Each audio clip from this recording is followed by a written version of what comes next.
Assalamualaikum warahmatullahi wabarakatuh wa nusalli wa nusallim ala rasulil karim amma ba'du subhanaka la ilma lana illa ma 'allamtana innaka antal alimul hakim rabbi shrah li sadri wa yassir li amri wahlul 'uqdatam min lisani yafqahu qawli wasaddid lisani wahdi qalbi bihaqqi sayyidina Muhammadin sallallahu alaihi wa alihi wasallam.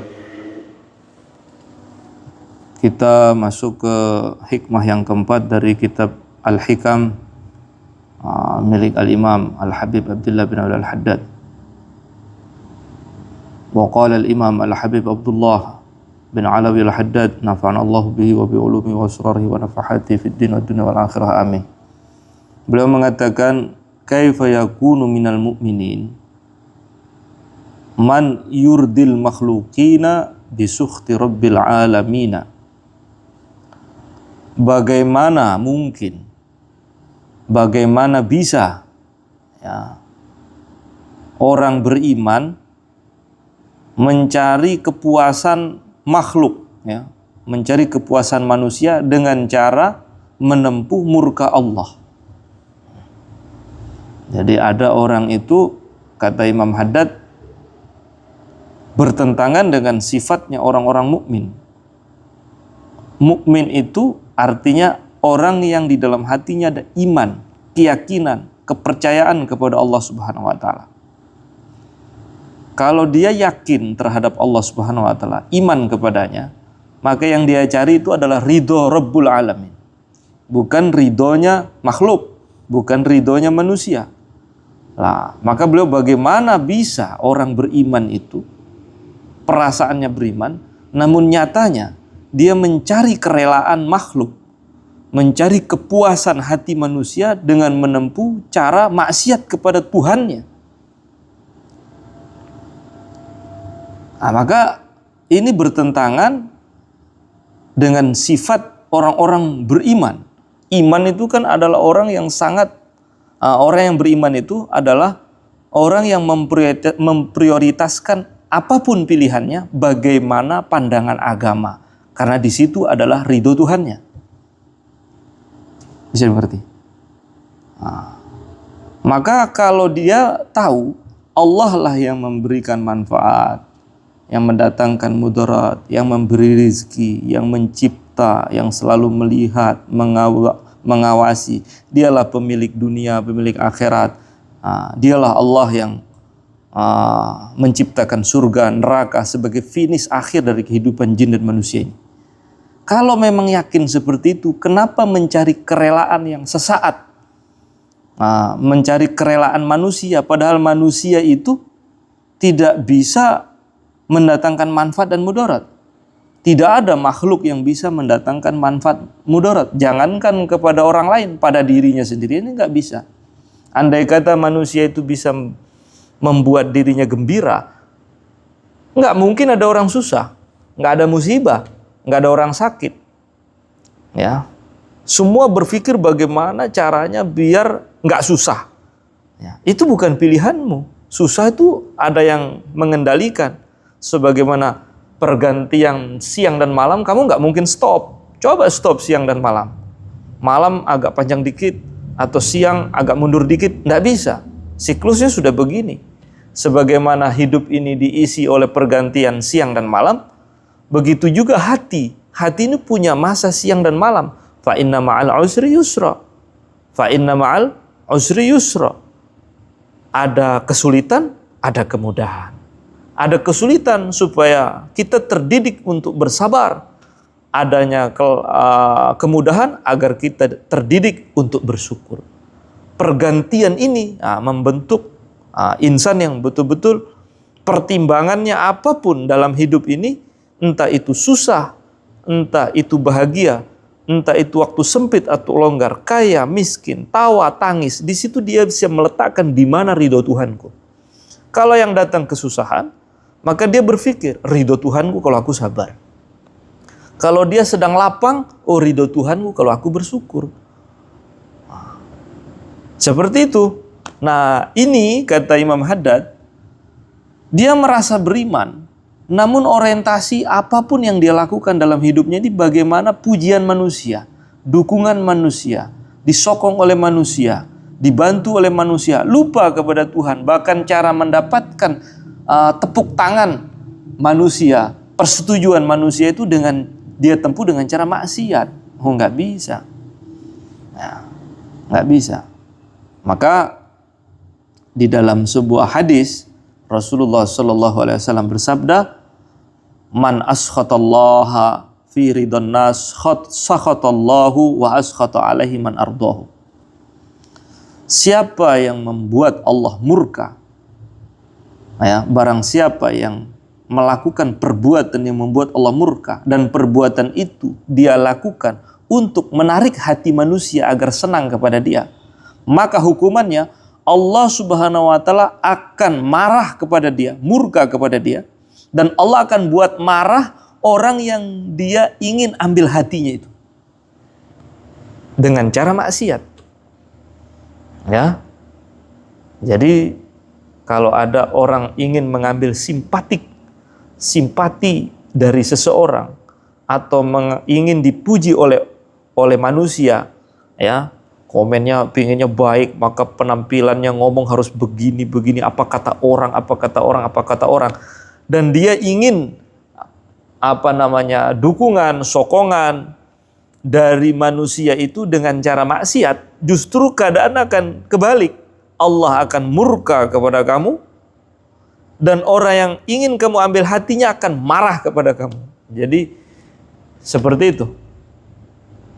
Tandai aja riwayat ini, hadis ini. Siapa yang ingin mengambil hati manusia dengan cara bermaksiat kepada Allah, Allah akan murka, dan orang yang ingin diambil hatinya itu akan marah kepada dia. Nggak bisa ngambil hati orang dengan cara membuat Rabbul Alamin, pemilik jagat raya ini murka, nggak bisa. Kemudian lanjutan hadisnya, ini hadis diriwayatkan oleh Imam Tabrani. Barang siapa yang beramal dengan tujuan mencari ridho Allah, walaupun semua orang nggak setuju, walaupun semua orang marah kepada dia, maka Allah Subhanahu wa taala akan ridho kepada dia. Ya, Allah Subhanahu wa taala akan ridho kepada dia, dan Allah Subhanahu wa taala akan buat hati orang yang tadinya marah kepada dia itu senang sama dia. Hatta yuzayyinahu, Allah akan hiasi dia. Allah akan buat ucapan wa yuzayyina qaulahu, Allah akan buat kata-katanya itu mengesankan. Wa amalahu fi ainaihi, dan akan buat amal kebaikan dia itu selalu terpampang di depan matanya. Orang yang dulu pernah marah sama dia itu berubah seketika. Jadi bagaimana caranya menaklukkan hati manusia semua orang mendukung saya? Gampang. Caranya apa? Kejar ridho Allah walaupun semua orang marah. Nanti yang marah itu akan berubah, akan mencintai kamu. Gitu aja. Jadi jangan berharap kita ini mau mengatur, mendikte hati manusia. Enggak, hati manusia itu milik Allah. Kok kamu ingin mengambil posisi Tuhan? Kok mau jadi Tuhan? Ingin bagaimana caranya hati manusia itu ke saya? Oh, nggak bisa. Hati manusia, hatta hatimu itu sendiri itu milik Allah, Rabbul Alamin. Maka carilah ridho Allah, maka Allah akan ridho kepadamu dan membuat orang yang tadinya marah sama kamu akhirnya senang dengan kamu. Itu sudah resep hadis, ya. Tidak ada resep kedua ini. Ya, sudah paten seperti itu. Itu hadis riwayat Imam At-Tabrani, yang meriwayatkan adalah Sayyidina Abdullah ibn Abbas. Guru saya almarhum Kiai Uzairan rahimahullah ta'ala nawarallah marqadah. Beliau itu pernah cerita, ada preman di suatu kampung itu, preman dia. Pokoknya semua orang yang kalau lihat pemuda ini menghindar, ini sampah masyarakat. Maka lama-lama dia introspeksi diri. Dia merenung, kelakuan saya kok begini ya. Hingga orang-orang itu anti dengan saya di kampung ini. Ini waktunya saya ini untuk benah-benah diri. Akhirnya dia datang ke masjid. Dia tobat gitu. Tobat udah kalau begini waduh, rusak nama baik saya. Kemudian dia masuk masjid, dalam hatinya begini. Saya tak sholat 1000 rakaat supaya orang-orang lihat itu sholat saya dan sudah menganggap saya ini, sudah berubah dia jadi orang baik. Dia sudah nggak meresahkan seperti dulu. Dia sudah berbeda sekarang, sudah berubah. Maka dia sholat. Setiap 2 rakaat dia salam, dia bangun lagi 2 rakaat. Bayangkan, sholat 20 rakaat tarawih saja, ini betis ini sudah mau meletus rasanya. Ini 1000 rakaat dia sholat. Capek. Dia terengah-engah, setelah 1000 selesai, dia ingin melepas lelahnya. Kemudian dia berbaring. Tengah dia berbaring lelah, ada rombongan lewat di masjid itu. Ada rombongan lewat. Dilihat, tadi kita waktu ada di sana, kita lihat pemuda ini sholat terus ya, kata salah seorang dari rombongan itu. Kata yang lain, iya, kamu tahu nggak dia ini preman, ini bejat ini orang. Dari tadi dia sholat, ya, biar kita nganggap dia orang soleh. Padahal saya tahu ini, dia ini bejat. Ketawa yang lain, iya saya tahu ini orangnya bejat. Sok suci, pingin sholat banyak-banyak supaya kita nganggap dia wali. Paling ketawa-ketawa terus pergi. Dia bangun dari dari istirahatnya itu. Dia berpikir, ya Allah, 1000 rakaat yang aku lakukan untuk mengambil hati makhlukmu, untuk mengambil hati manusia, supaya sudah sampai sini saja kamu menganggap saya ini orang jahat. Saya ini udah baik, tapi saya lakukan 1000 rakaat ini karena manusia, supaya mereka ini menganggap saya sudah berubah. Kok malah mereka mencerca saya ya? Sudahlah. Sekarang dia angkat tangan. Ya Allah, sekarang saya mau sholat 2 rakaat, tidak 1000, 2 rakaat. Tapi sekarang saya 2 rakaat untuk mencari ridho. Dia takbir, Allahu Akbar. 2 rakaat cari ridho Allah. Ingin mendekat agar Allah ridho, tidak murka kepada kita. Allahu Akbar. Habis sholat 2 rakaat dia terlentang lagi. Tiba-tiba ada kafilah lewat. Ini tadi sholat lama loh pemuda ini. Iya, Masya Allah, orang baik ya. Jangan-jangan waliullah dia ini. Jangan-jangan wali. Iya, ya hati-hati, jangan ganggu. Ini orang soleh. Dari tadi dia sholat tadi, kita perhatikan. Ya, semoga kita bisa melihat wajahnya, dapat berkah. Terus pergi. Dia bangun melihat percakapan itu. Terus dia menangis. Dia angkat tangannya. Ya Allah, 1000 rakaat kulakukan dengan berletih-letih, capek untuk mengambil hati makhlukmu. Justru yang aku dapatkan mereka mencelaku. Namun 2 rakaatku persembahkan untuk mencari ridhomu ya Allah. Engkau telah rubah pandangan orang-orang sekitarku. Mereka menganggapku baik. Jadi orang itu kalau beramal, satu saja, cari ridho Allah. Maka keadaan langsung berubah seketika. Tapi kalau kita ini beramal mencari kepuasan, ridho manusia dengan cara maksiat lagi. Maksiat itu mendatangkan murka Allah. Hukumannya sekaligus Allah akan buat orang-orang yang dia ingin ambil hatinya itu justru bukan malah senang, malah membenci.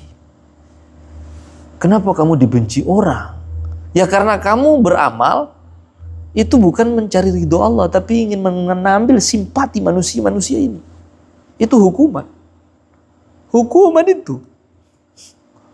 Maka kita harus introspeksi diri. Kenapa orang-orang kok benci saya? Jangan-jangan kamu nggak ikhlas. Mencari ridho Allah itu beramal bukan mencari ridho Allah. Sebagaimana hadis diriwayatkan oleh Sayyidatuna Aisyah radhiyallahu taala anha. Jadi kalau kita ini orientasi kita dalam beramal hanya mencari ridho Allah. Saya nggak mau pujian manusia, sanjungan manusia, nggak penting. Toh pujian mereka itu nggak nambahi pulsa saya, nggak manjangin umur saya, nggak memperlambat kematian saya, juga nggak membuat istri saya cantik, juga nggak membuat saya ganteng. Nggak terjadi apa-apa, hanya pujian, hanya ada rasa wah sesaat, nggak ada yang berubah.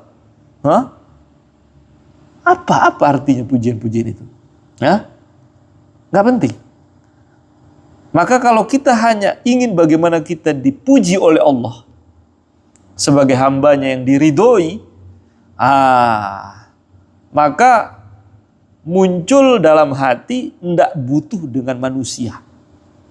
Sebagaimana diriwayatkan oleh Sayyidatuna Aisyah radhiyallahu taala anha, sami'tu Rasulullah sallallahu alaihi wasallam yaqul, aku mendengar Rasulullah sallallahu alaihi wasallam beliau bersabda, man athara mahabidallah ala mahabidan nas kafahu mu'natan nasi. Barang siapa ya yang lebih mengedepankan pujian di sisi Tuhannya daripada pujian-pujian manusia, maka Allah akan memberikan dia kecukupan dalam hidupnya sehingga dia tidak butuh dengan manusia. Jadi beban hidup ini kan tuntutan dari sini, tuntutan dari situ, tuntutan dari sini, tuntutan dari situ. Ringan bebannya karena dia bukan prioritas. Prioritas itu ridho Allah saja. Ridho Allah saja. Maka mencari pujian manusia ini hampa sebenarnya. Maka Imam Asy-Syafi'i beliau mengatakan mencari cita-cita bagaimana orang semua ini seneng sama kita itu mustahil, nggak mungkin. Rasulullah saja yang akhlaknya itu sempurna, manusia terbagi dua. Ada orang buruk yang nggak senang beliau, orang-orang yang jatahnya baik itu membela, mendukung, memuji beliau hingga akhir zaman. Jadi nggak bisa. Maka Nabi Musa pernah memohon kepada Allah, ya Allah, bungkamlah lisan manusia itu untuk mencelaku. Maka Allah mengatakan, hai Musa, mengapa engkau meminta sesuatu yang aku tidak khususkan kepada diriku sendiri? Aku ini Tuhan, tapi makhlukku itu ada yang menyekutukanku, ada yang menduakanku, ada yang mencelaku lewat persekutuan mereka. Ya. Lalu mengapa engkau minta? Berarti minta bagaimana orang ini senang sama, pingin jadi Tuhan. Tuhan aja yang tidak begitu. Ada ateis yang nggak percaya sama Tuhan. Ada yang percaya Tuhan tapi salah alamat Tuhannya. Ciptaannya Tuhan yang dituhankan. Gimana itu? Percaya Tuhan tapi dibuat tandingan, namanya syirik. Dipersekutukan.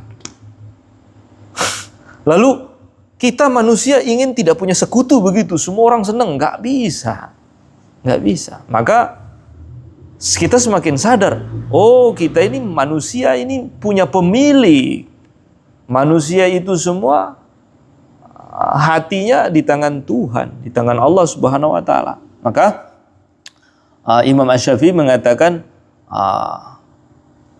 kalau kamu ingin mengambil hati satu orang, ingat, kalau dia mencintaimu, mendukungmu, ada 10 orang yang akan menentang dan membencimu. Kalau kamu berhasil mengambil hati 10 orang, maka ada 100 orang yang akan menentangmu. Kalau kamu berhasil mengambil hati 100 orang, senang sama kamu, siap-siap ada 1000 orang yang akan melawan dan membencimu. Ya begitu. Memang begitu. Nah sekarang tinggal begini. Benci dengan suka itu relatif. Ya. Yang mencintai setan itu ada, ya sesama setannya. Siapa yang benci? Setan, ya malaikat dan orang-orang beriman. Orang baik itu ada yang cinta, ada yang benci. Yang benci siapa orang baik? Ya orang jahat. Orang kalau nasibnya memang jahat, dia akan benci dengan orang baik. Lalu siapa yang mencintai orang baik? Ya sesama baiknya. Kalau kamu jadi orang jahat, ya kamu akan ada yang mencintai. Siapa? Orang jahat yang sama seperti kamu. Itu orang yang cinta sama kamu. Dan juga akan ada yang benci. Siapa? Orang-orang yang baik. Yang benci kejahatan. Pasti itu. Itu pasti. Lah kalau memang jadi orang baik dengan jadi orang jahat, hasilnya manusia ini terbagi dua sama. Ada yang benci, ada yang suka. Ya mending jadi orang baik aja. Iya kan? Menjadi orang baik aja. Masya Allah, nasihat Imam Haddad ini luar biasa. Luar biasa. Yes. Jadi sampai di dalam sebuah riwayat ini dari Sayyidatuna Aisyah, ya. Manil tamasa mahamidan nas bima'asillah ada hamiduhu lahu zaman. Kata Sayyidatuna Aisyah, manil tamasa mahamidan nas, barang siapa yang suka mencari-cari pujian-pujian manusia dengan cara maksiat kepada Allah, rela dalam ibadah riya. Riya itu kan maksiat. Yang dicari apa? Pujian manusia. Entah motifnya agama apa, kebaikan. Kalau bukan karena Allah itu kemaksiatan.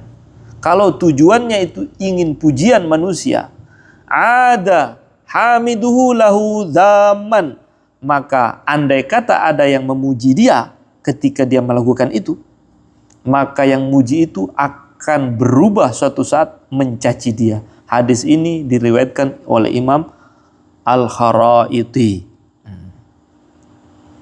Jadi nggak bisa kawan. Siapa yang mencari sanjungan dari manusia dengan cara maksiat kepada Allah, kalaupun ada yang menyanjung, nanti yang menyanjung akan berubah, akan mencaci. Dan itu sabda Nabi. Ya, nah, itu dari Nabi tuh. Jadi jangan sampai kalau orang itu disuruh maksiat, siapapun itu, jangan mau, karena alasan tidak enak itu berarti kamu mencari ridhonya orang demi maksiat kepada Tuhan, walaupun itu orang tua. Maka di dalam Al-Quran, wa in jahadaka ala an tusyrika bima laisa laka bihi ilmun fala tuti'huma.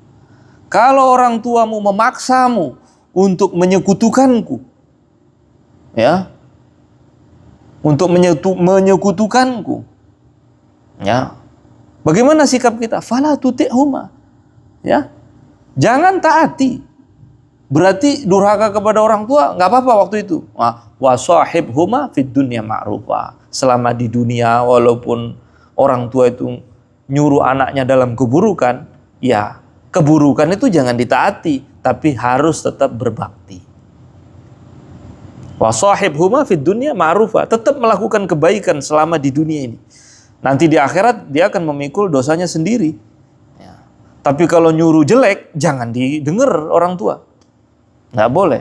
Maka kata para ulama, kalau orang tua itu sudah memerintah anaknya untuk melanggar perintah, jangan sholat, jangan puasa Ramadan, begitu. Memerintahkan untuk melakukan dosa besar.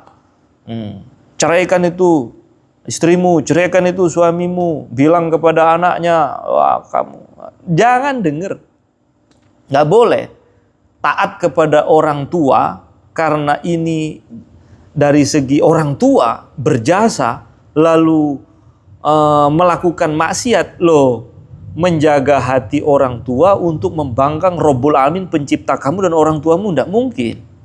Maka kalau orang tua menyuruh anaknya itu bermaksiat, meninggalkan kewajibannya kepada Tuhannya, itu tidak boleh dengar. Tapi harus tetap berbakti, harus tetap baik. Karena baik kepada orang tua itu perintah Allah. Tuntutan seorang anak kepada orang tua. Nah, orang tua ngajari anak buruk, itu dia yang pikul di akhirat. Wallahu ta'ala alam bisawab, wallahil maaf. Jadi intinya, tidak boleh kita mengambil kerelaan hati manusia, kita mengalah untuk meninggalkan ketaatan kepada Allah. La ta'ata li makhlukin ma ma'asyatil khaliq. Tidak ada taat kepada makhluk untuk maksiat kepada Tuhan. Wallahu ta'ala alam. Al-Fatihah. A'udzubillahi minasyaitonir rajim. Bismillahirrahmanirrahim. Ya kana nasta'in.